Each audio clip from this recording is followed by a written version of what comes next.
Have you noticed that for a place named Lithia Bay, we don't actually do that much business on the water?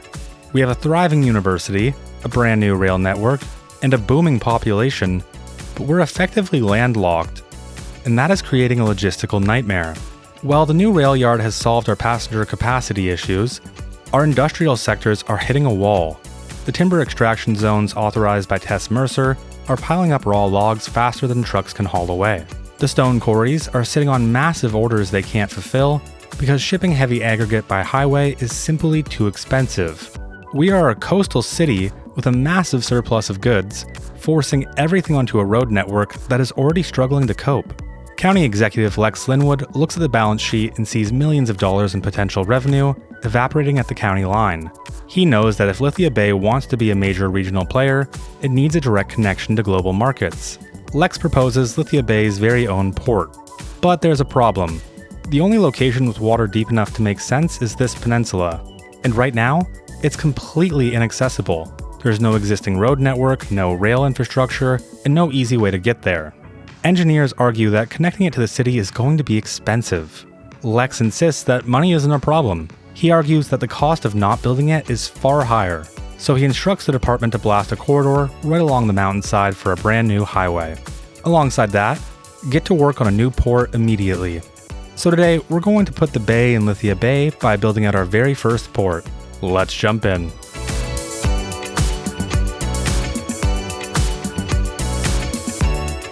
Okay, now first, I want to show you where I'm getting most of my inspiration from, because when I was looking at the proposed area for Lithia Bay's port, I was drawing a blank.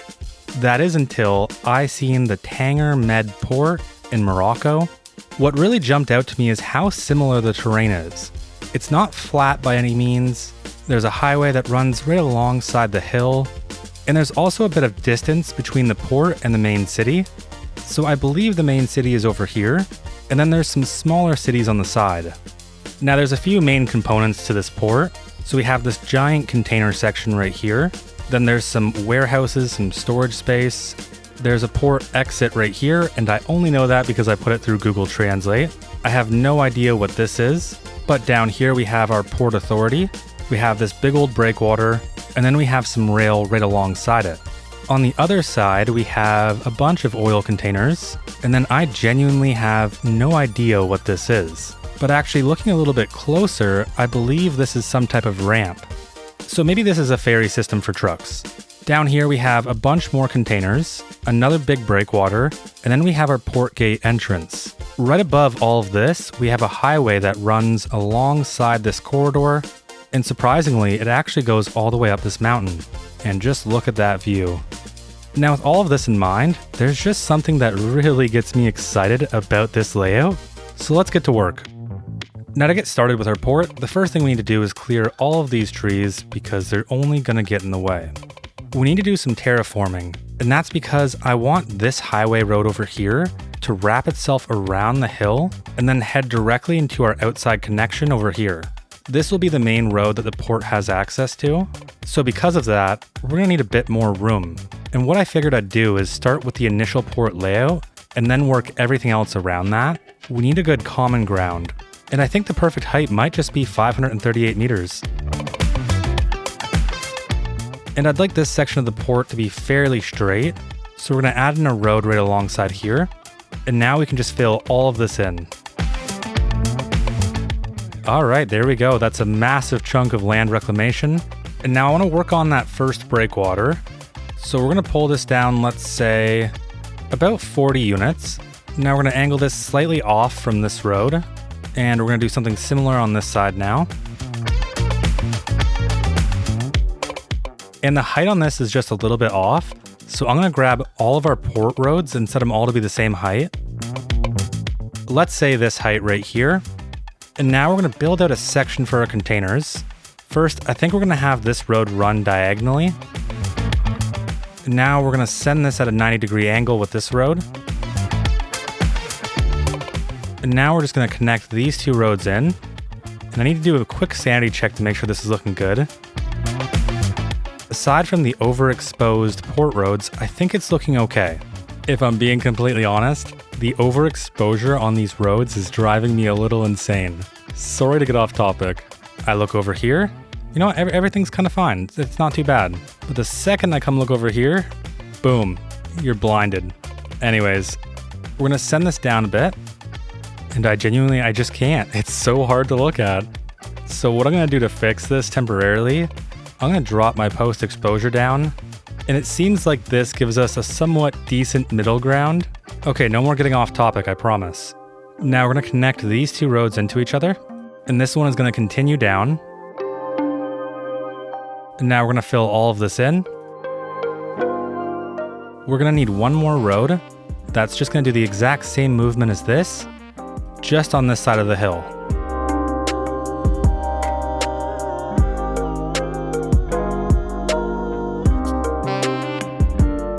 One of the entrances to our port will be down here, but I want to pull this back a bit, and that's just because we don't need all this space, and we were doing some crazy things with the mountain. From the 3 different gates, we're going to go with our medium, and that's because the large one has just a bit too much capacity, and I don't think we're going to use it. So we'll get that placed in right there. Now I want to pause for a second and think about how all of this is going to connect up. I know for a fact we currently have a problem with this road, so this can get deleted, and so can a little bit of this. And that's because this is the road that comes directly from our interstate, and we definitely want this to be the main road in this area. So let's quickly formalize this. Now in Tanger Med, they did something interesting. They have a bunch of roundabouts for the roads. So instead of doing a proper interchange here, they allow the roundabout to do the heavy lifting. I'm not sure if that's going to work in City Skylines, but I'm definitely interested to try it out. Which means from this point forward, let's swap to a 2-lane one-way highway. We'll run these in parallel as close as we can get. And now before we connect into our gates, I'm going to wrap these around the mountain and then send them directly into our outside connection.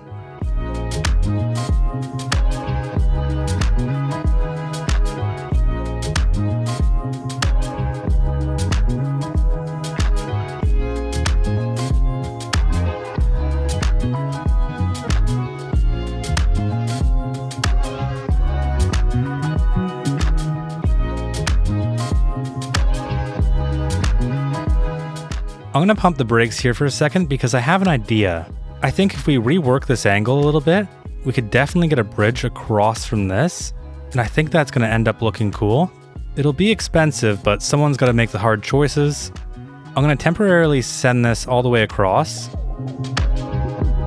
And now I want to try and get a nice gentle curve, and it doesn't seem like it's going to be too easy.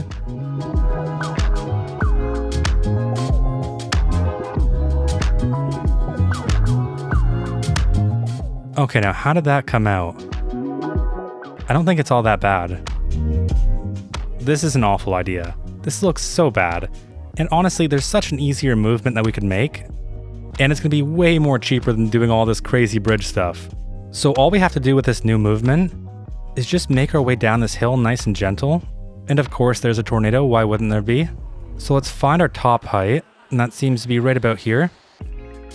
And then for a bottom height, let's select somewhere around this area. And now I just want to slope all the way up. And now what we can do is just curve our highway into this section.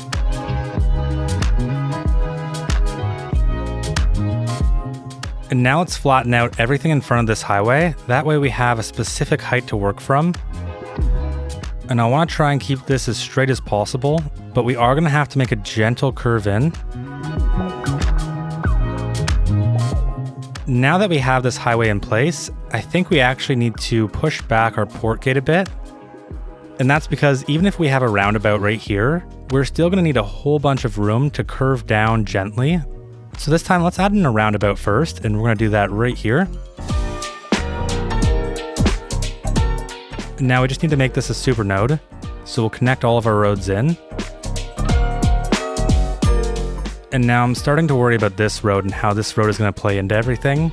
So now I will just ignore it and I'll figure it out later. Let's flatten the pad right here. And now we're going to slope up from right about here.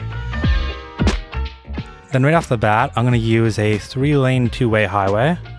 Snap directly into the middle and then curve down. That's given us -2%. That's not too bad at all. Now I'm just going to move back some of the terrain. Now let's try adding in the port gate one more time.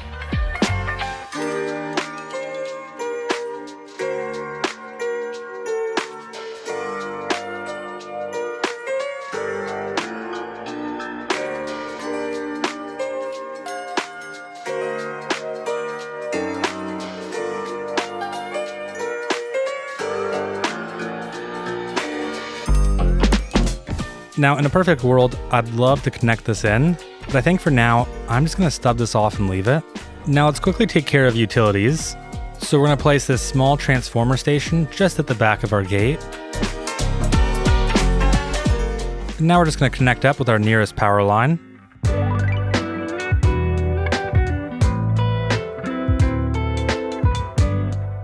Now for water and sewage, we're just going to connect into our previous infrastructure. And then in good urban loon fashion, I totally forgot to buy the tiles. So I let about 6 hours simulate in-game, that way we have enough to buy all of them. So we're going to need these 5. It's going to cost us $54,000 per month and $421,000 up front. And what is going on? What are these little shiny objects? It is so distracting. Anyways, let's purchase this. Now financially, we're not really in the best place. And in terms of taxes, the best one to increase is going to be industrial. And that brings us up to $74,000 per hour, which is exactly where we're going to need to be. Now, the last time I built a port, it was right after the Bridges and Ports update. And the simulation was running so slow in my city that I couldn't actually level up. At one point in time, I let it simulate for 3 hours. Thankfully, in Lithia Bay, the simulation speed is perfectly fine. But still, I really don't like this leveling system and I think it makes no sense. So just like I did last time, I'm going to use the dev menu in order to place all the upgrades. And the first one we're going to start with is a whole bunch of containers. And we have no money. So as always, I'm going to do the most fiscally responsible thing and take another loan on top of my already existing loan. But thankfully, due to the tax increase, we're still going to have a whole bunch of surplus. It won't even matter. And I promise, I'll pay off this loan as soon as possible.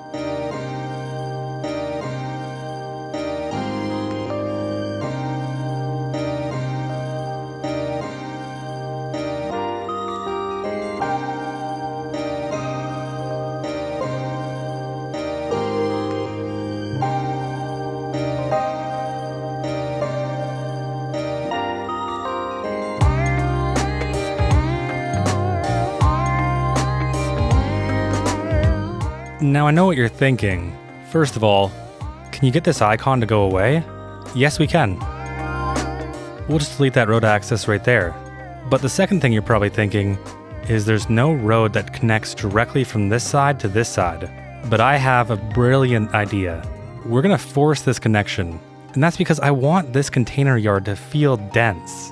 And so my solution for this is just to fit in a 2-lane port road right here. And it's almost perfect. I think as long as we do something like that, we should be in a good place. We just need to move all of these containers over a tiny bit.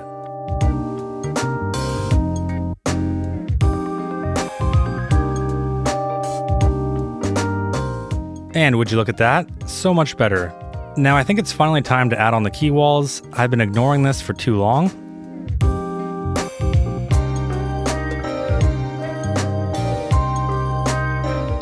Then similar to the Tangermed port, right here I want to have some type of facility for cars, but I want a main building, so let's place this small cargo warehouse right here.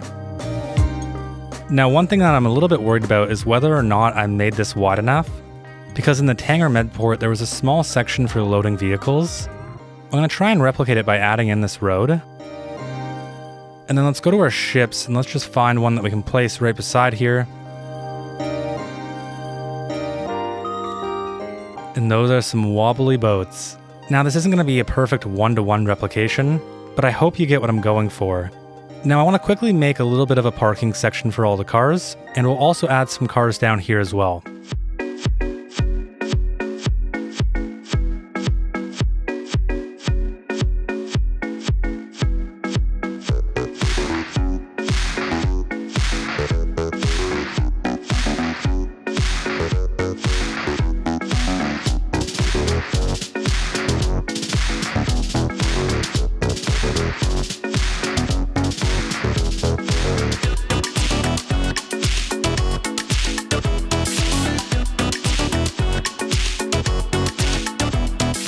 And I'm going to stop here before I get any more crazy. I think it actually came out pretty nicely, especially given that we don't have any solution for down here, aside from just throwing some cars on the road and calling it a day. Now the next thing we need to do is send our train line in, And that's because our train line is going to influence everything else in here. It actually looks like we're having a garbage problem. This is an easy fix. And now we have both our landfill and our recycling center serving this district, so we should be in a good place.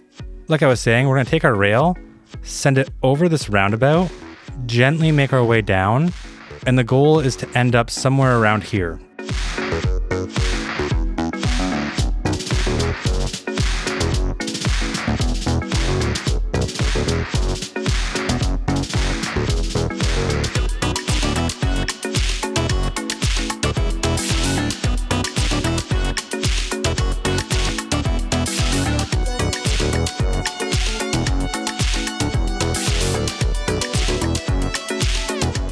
Okay, and now with that done, let's turn our post exposure all the way down again, that way we don't get blinded. And now let's remove the key wall from this side of the road. Let's grab the train terminal and we'll snap it directly to this road. And that really isn't looking too good. Let's try this again, except for we're gonna move this down here temporarily. And this time we're gonna flatten out some land right by the road. Now when we finally move it, it should be above water. There we go, that's looking good. Last but not least, let's make sure we get this connected in. And the only way this can work is if we add a pedestrian path alongside this back wall. That way we can break the node here, because that removes the key wall for us. And actually, I think I'm gonna keep this here. And that's because we can use this to make a key wall around the train station. That way it doesn't look too janky.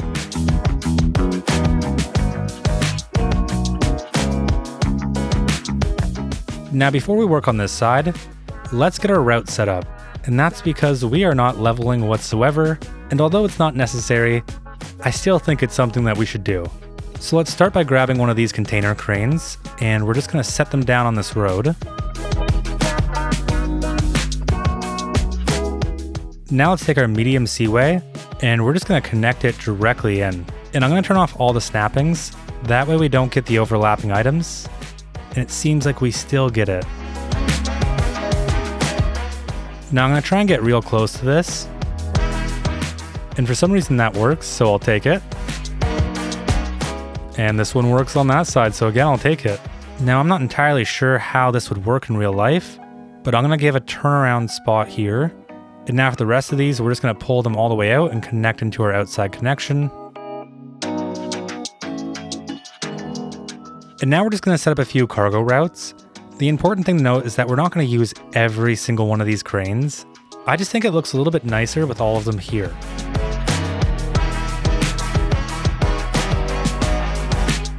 And here's our first cargo ship coming in. Has 150 tons of minerals and 100 tons of pharmaceuticals. That actually begs the question, what are we actually even storing here? And right now we mostly have livestock and grain. Not much of anything else yet, but now that we finally have that in place, let's get to work on one of our last sections here. So for our storage here, what I mostly want is a mix between these tank farms and then some ore.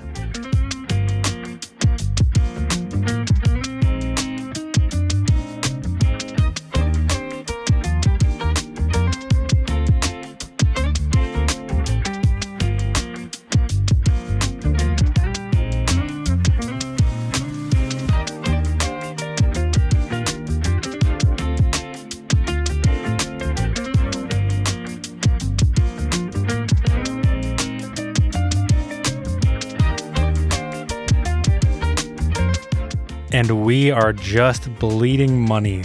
This is not looking good. Thankfully, we do have commercial demand coming back, but I have a feeling that's going to be gone very soon.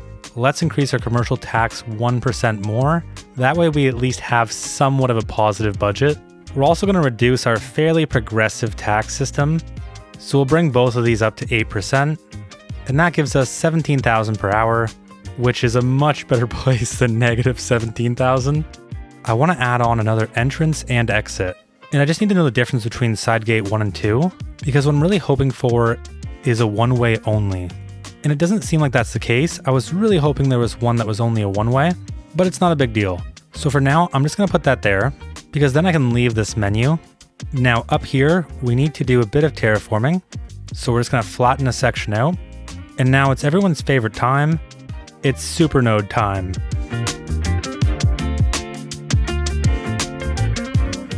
And now we'll have a 4-way highway branch off, do a nice gentle curve down. And this is where we're gonna add in our new gate. Now I wanted to make sure that these lanes make sense, but it really doesn't. And that makes me wonder if the medium gate would be a better fit.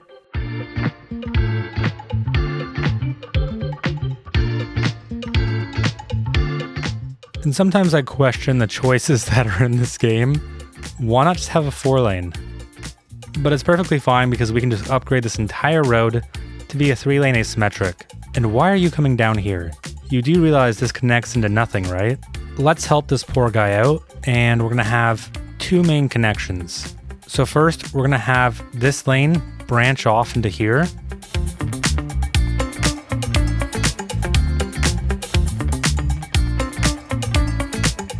And now we're gonna grab the rest of this, and we're gonna send it directly into here.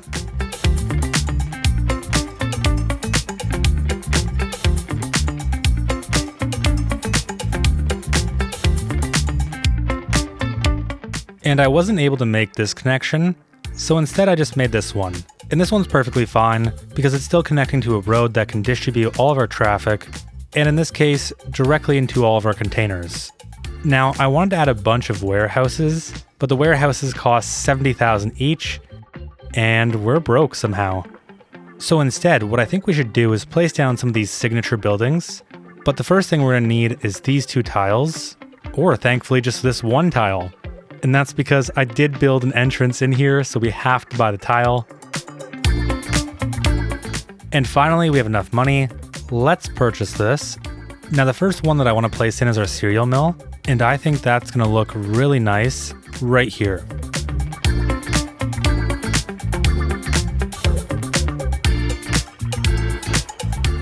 And then to get this placed in the right way, we're going to have to add in a frontage road. And that's cutting it a bit close to their seaway. I'm gonna try and move this over a bit.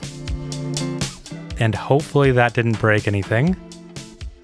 It doesn't seem like it.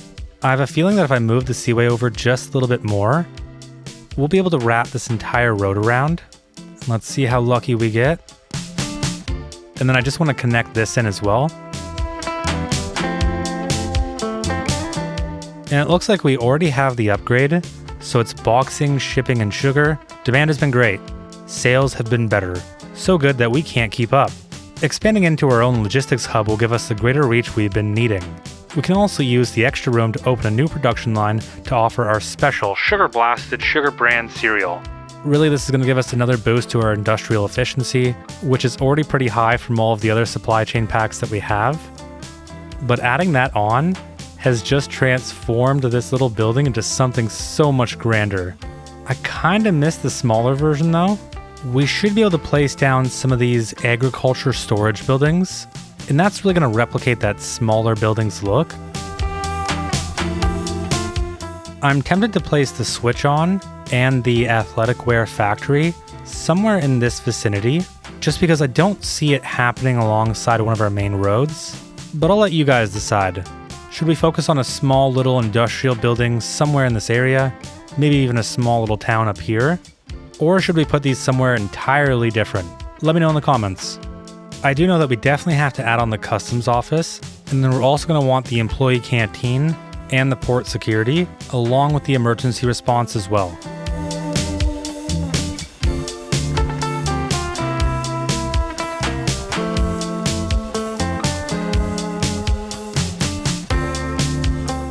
And then right here, let's have a small section for employee parking.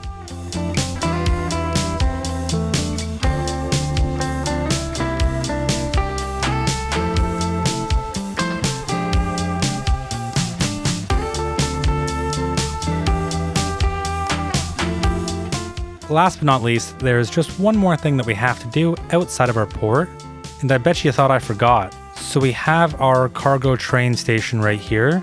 First, let's send a connection to our outside map. And I'm just going to call this port to OC, outside connection. We'll set it to 2 vehicles for now because I'm not sure if we're going to need more. I definitely think, though, we need to add on some type of connection between our forestry and wood production area to our port. And we're going to use the medium train lumberyard to achieve this. So we're going to angle it with our tile's edge. Now, before we add in our train tracks, let's connect this building up.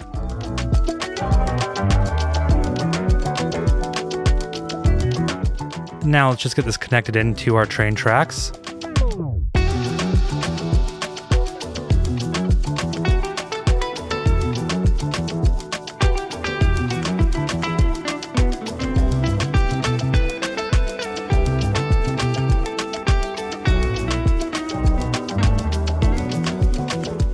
We'll add a new route from our cargo port into our train lumberyard and then back. Now I'm wondering if we have enough capacity. And what is going on? Oh no, what is the fire people doing? Everything is just burning down. Tell me this area has fire coverage. Tell me I didn't forget. Okay, so it has the Netherlands Small Fire Station. I don't think that's going to be enough to deal with this. I know we have firefighting helicopters somewhere, right? And no, we really don't. That's extremely unfortunate. This poor little Netherlands fire station, 2 out of 2 vehicles in use, both of them dispatched. I don't think this is something that this area is going to come back from, if I'm being honest. So I'm just going to ignore that, and I'll say that's a problem for another day. Now for detailing, this is one of those times where I'm going to let myself get a bit crazy, and I'm going to use a bunch of these Real Vision decals. This needs to feel extremely lived in, super dusty, and I want it to stick out when you look over here. So with all of that in mind, let's jump into detailing.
Alright, and that is where I'm going to call it for detailing.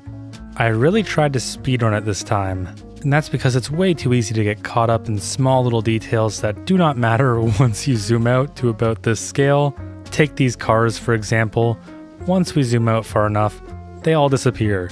I'm not going to pretend like that doesn't hurt my soul. Either way, I'm really happy with how it turned out, and now that we're done, let's jump into a quick before and after.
And that's a wrap.